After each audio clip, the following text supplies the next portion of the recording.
Bonjour chers élèves pour une nouvelle séance des activités scientifiques. Alors, concentrez-vous et suivez bien avec moi.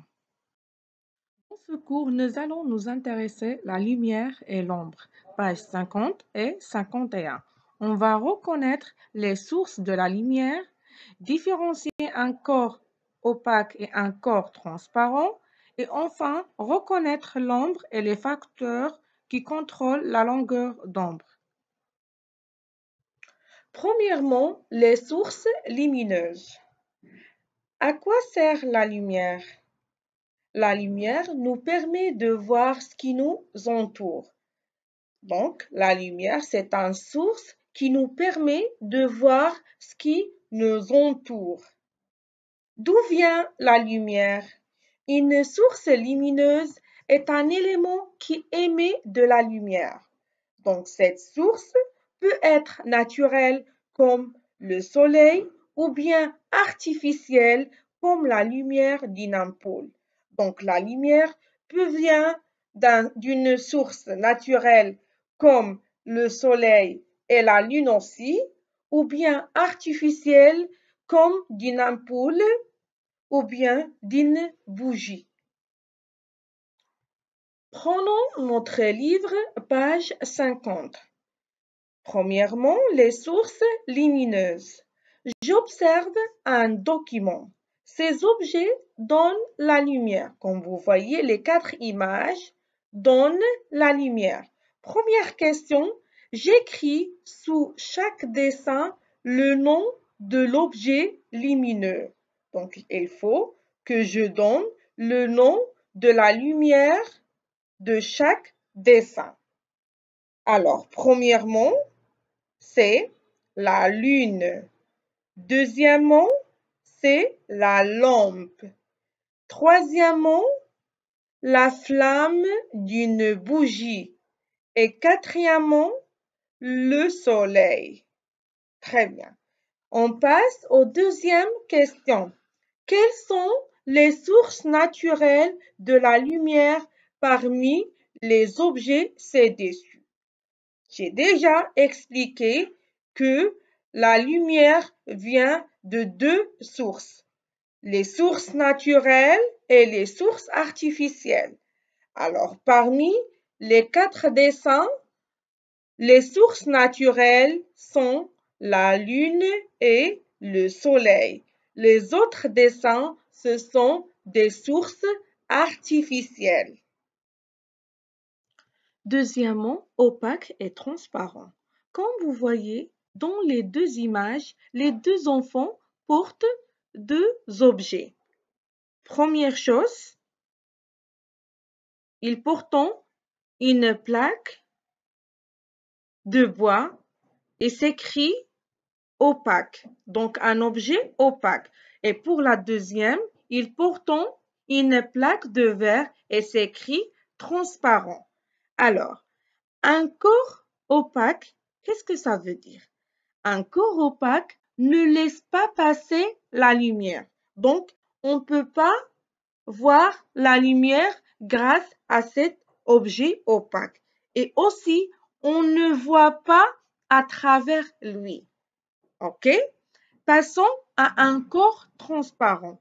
Un corps transparent laisse passer la lumière et l'on voit nettement à travers lui. OK? Passons à notre livre, page 50, deuxièmement, opaque et transparent.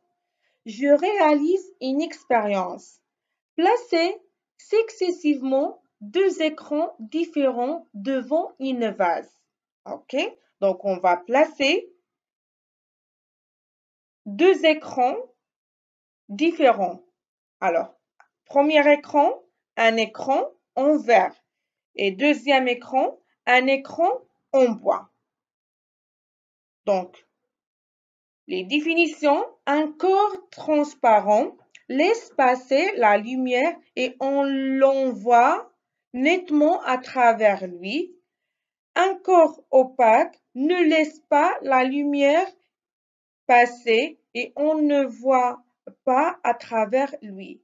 On passe pour les questions. Lequel des deux écrans est transparent? Alors, on a déjà défini c'est quoi un corps transparent. Donc, un corps transparent laisse la lumière passer et l'on voit nettement à travers lui. Donc, parmi les deux images, l'écran qui est transparent, c'est l'écran en vert. Deuxièmement, lequel des deux écrans est opaque? Donc, l'écran en bois. L'ombre. Une ombre se forme quand on place un objet opaque sur le trajet de la lumière. Comme vous voyez dans l'image suivante, on a une lampe allumée. Donc, on obtient une ombre parce qu'il y a de la lumière. Par contre, dans le deuxième dessin, on n'obtient pas une ombre parce qu'il n'y a pas un trajet de la lumière, parce que la lumière, la lampe est éteinte. Donc, on n'obtient pas une ombre. Donc, une ombre se forme quand on place un objet opaque sur le trajet de la lumière. Distance entre source et objet. Alors, comme vous voyez dans l'image suivante, la taille de l'ombre est différente. Tout ça est expliqué par le fait que lorsqu'on rapproche le verre d'eau de la lampe, l'ombre grandit. Par contre, lorsqu'on éloigne le verre d'eau de la lampe, l'ombre est diminuée.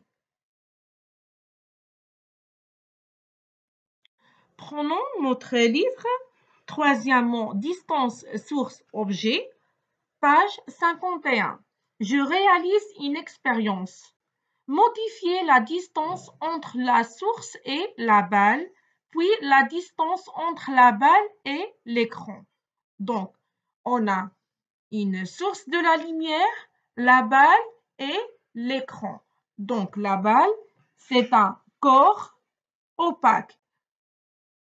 À partir de cette expérience, on obtient une ombre. OK? Donc, première question, la taille de l'ombre dépend-elle de la distance entre la source et l'objet? J'ai déjà expliqué. La taille d'ombre dépend de la distance entre la source et l'objet. Quand on rapproche, l'ombre grandit. Lorsqu'on éloigne, l'ombre se diminue. OK? Deuxième question. La taille de l'ombre grandit-elle ou diminue-t-elle lorsqu'on? Alors, lorsqu'on éloigne la balle de la lampe, la balle, l'ombre diminue. Par contre, lorsqu'on approche la balle de la lampe, l'ombre grandit. Quatrièmement, position d'ombre. Prenons notre livre, page 51, quatrièmement. Alors, j'observe un document.